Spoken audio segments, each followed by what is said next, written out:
guys, it's Alvin here, and today we'll be checking out British Airways Club Suites on board their Airbus A350-1000, flying from Vancouver to London. Our flight today, BA84, is scheduled to depart at 8:50 in the evening, so we headed to the airport around 5 p.m.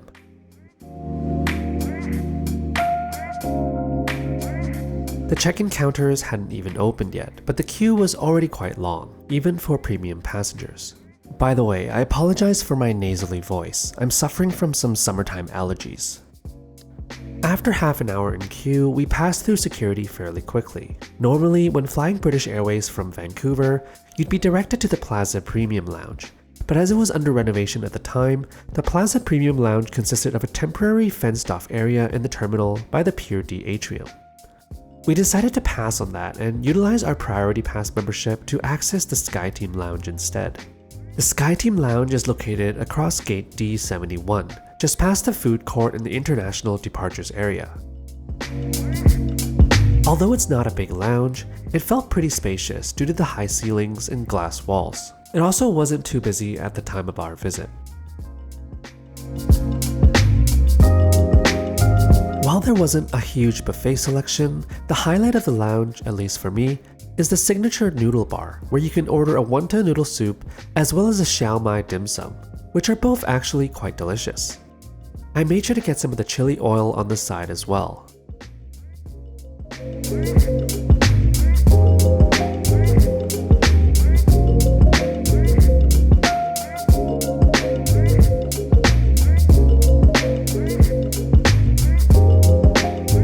I was feeling pretty hungry, so I also ordered the Taiwanese-style cold dry noodle from their menu, which was just alright.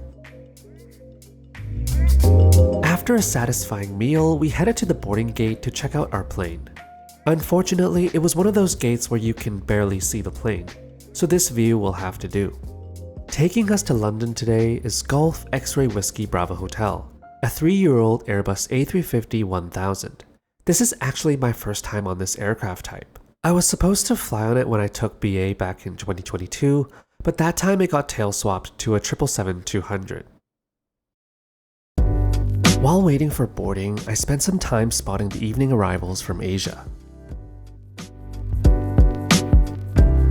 Just a friendly reminder that giving a thumbs up and subscribing are the two best ways you can help me grow the channel and make more videos.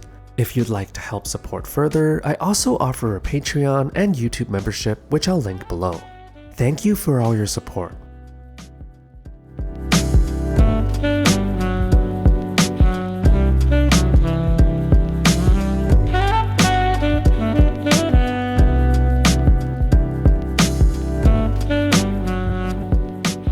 After a 30-minute delay, boarding began. My seat for today's flight is 10K, a window seat on the right side. This aircraft has a very premium-heavy configuration with 56 Club World suites arranged in a 1-2-1 reverse herringbone layout, taking up almost half the plane.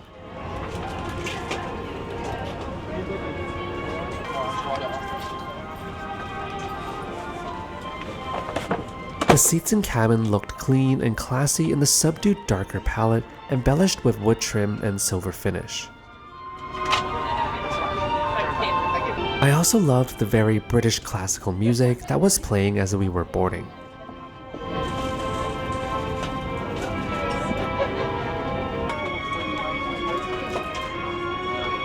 Waiting on the seat was a pair of headphones, which we'll try out later.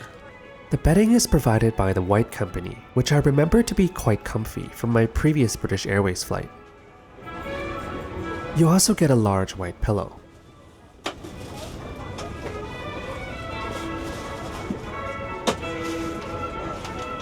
As I settled in, the crew came by to deliver the pre-departure beverages, a choice between champagne or orange juice. They also handed out the menus and came back a while later to ask for our meal preferences. Let's have a look at the features of the seat.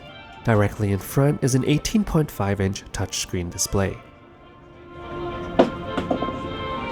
The tray table slides out from beneath the display by pressing on a latch here. The table is sturdy and flips open to provide a lot of usable surface area. You can slide it forward to give yourself a bit more space when getting out of the seat. As is common with reverse herringbone seats, there is ample legroom. You'll find here a leather footrest, as well as some space below for shoes or other items.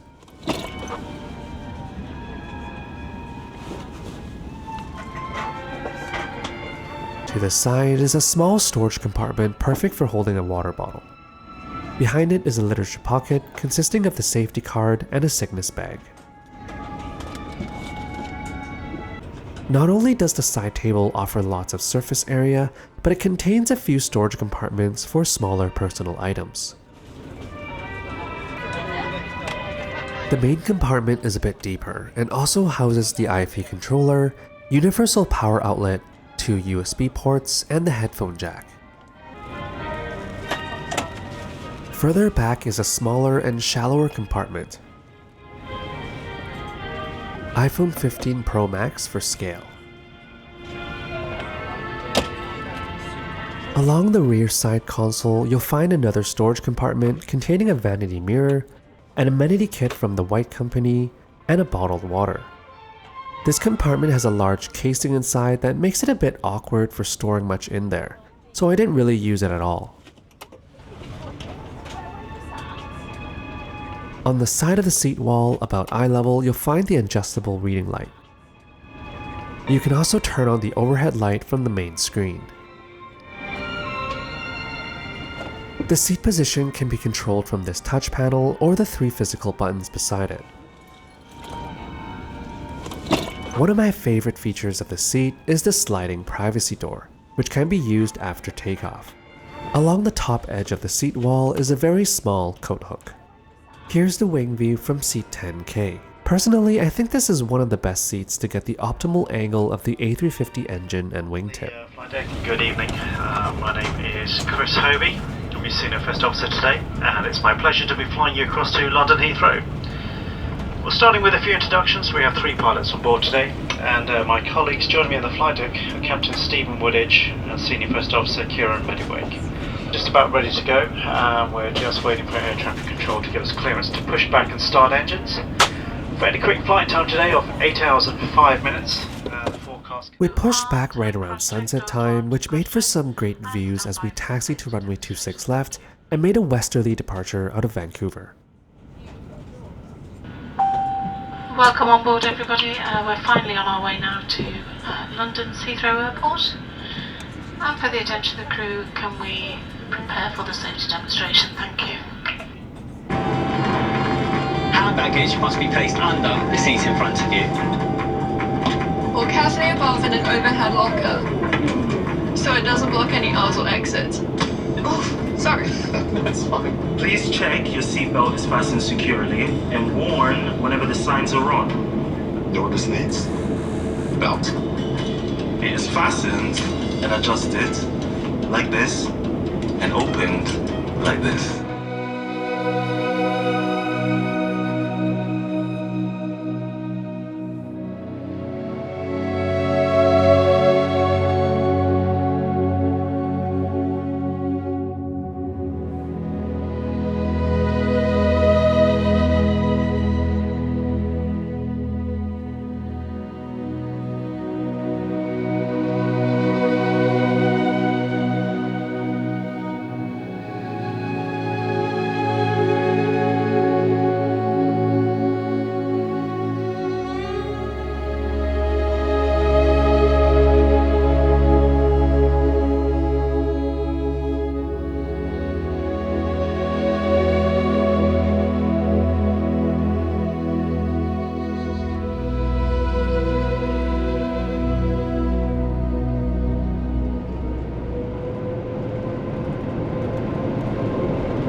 Once we reached cruising altitude, the crew delivered a hot towel in preparation for beverage and meal service. At this point, the aisle armrest can be raised and the privacy door can be closed.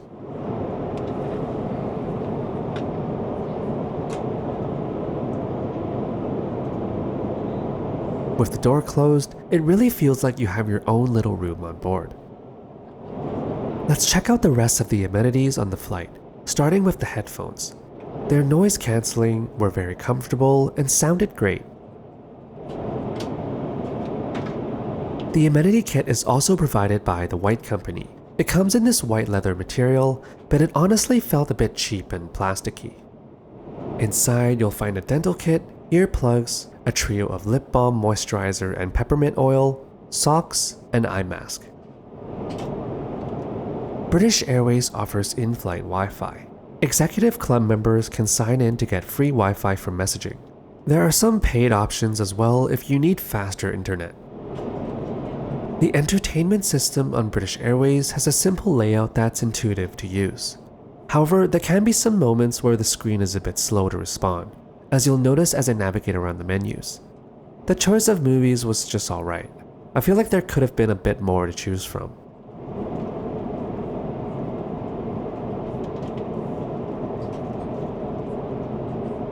The flight map is fully interactive and comes with the usual variety of views. Unfortunately, there doesn't seem to be a tail cam view offered as part of the IFE.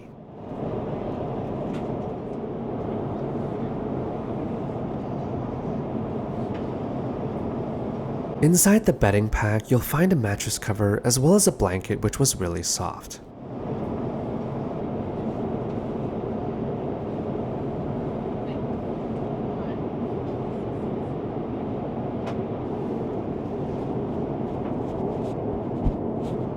Soon, the crew came around with the after takeoff beverage. I ordered myself one of the mocktails, the Fizzberry, a mix of cranberry juice and tonic water.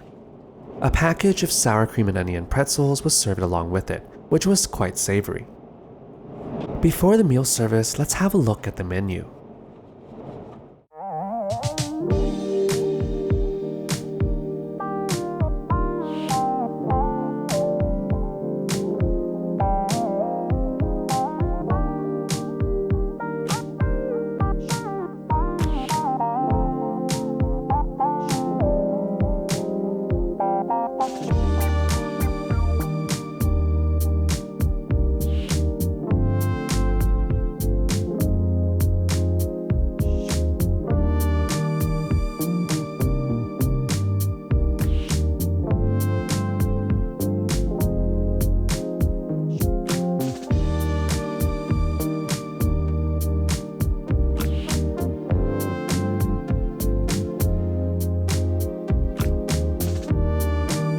I noticed that the meal service did take a while to get going, which could be undesirable if you were hoping to get some rest on this relatively short 8-hour flight. For the appetizer, I had the spicy roasted corn soup. The texture and taste was actually quite nice.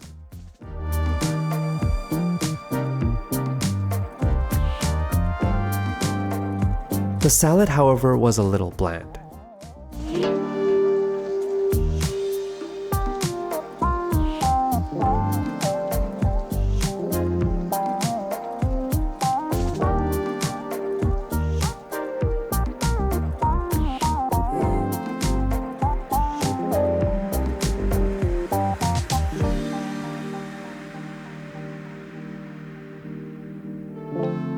For the main, I opted for the pan-seared fillet of ling cod, served with sautéed carrots, baby spinach with shallots and garlic, parsley potatoes, and capers.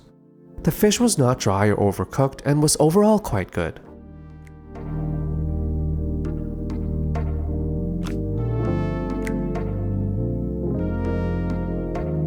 Going into the meal, I was pretty hungry, so when it came time for dessert, I asked for 2.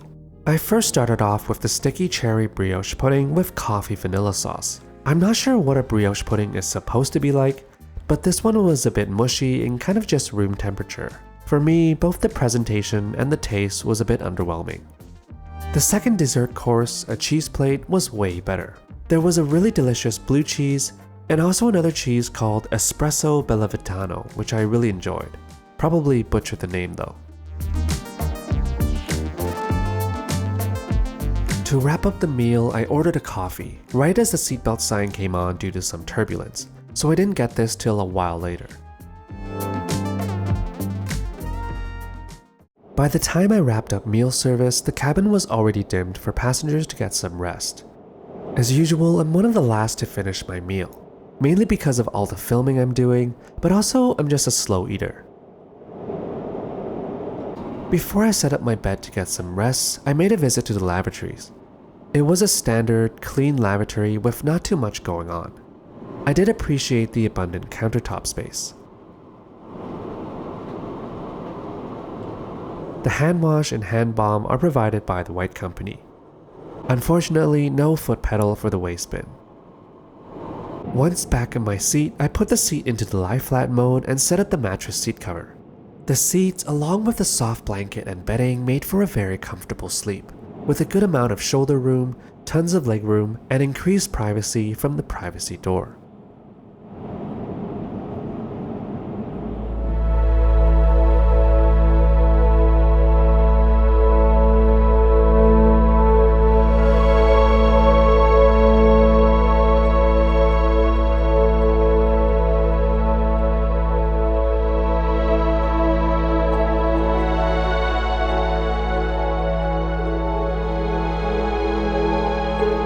About 2 hours out of London, the crew started coming around to offer the arrival meal. I went for the bacon and scrambled egg ciabatta with cheddar and chipotle aioli. It was served warm and toasted and was quite delicious. The portion was actually enough for me, but I can't help but think that the plating makes it look like there should have been another half there. Not a big deal though. This was served alongside a croissant as well as whipped yogurt with mango compote. I also got myself an apple juice.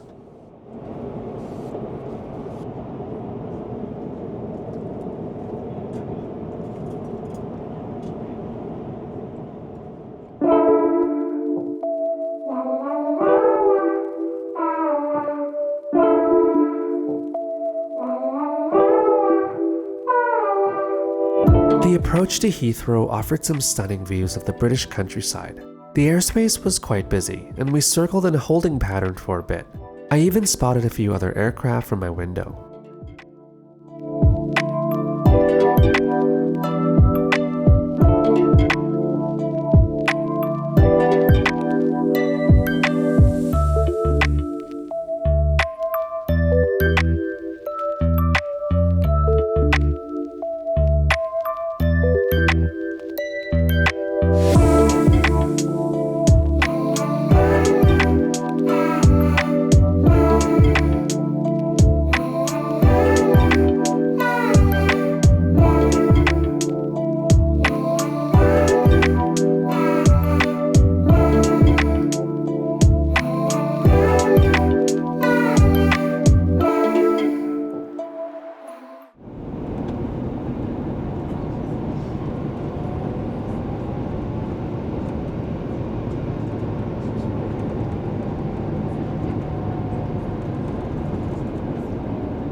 As we approach our gate, I'd like to share some thoughts on the flight.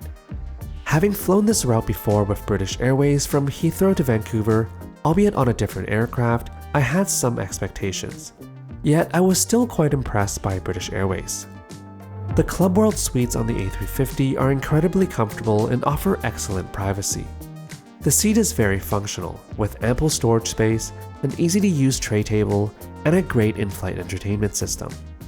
While I anticipated that the food might not match the quality of my previous BA flight due to outstation catering, it was still quite good overall. The crew, especially the one serving my aisle, was exceptionally friendly and lovely. I can certainly say that the 8 hours on board this flight passed by too quickly.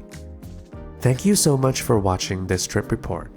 If you enjoyed this video, please be sure to like and subscribe, as that is the best way to help me make more of these videos in the future.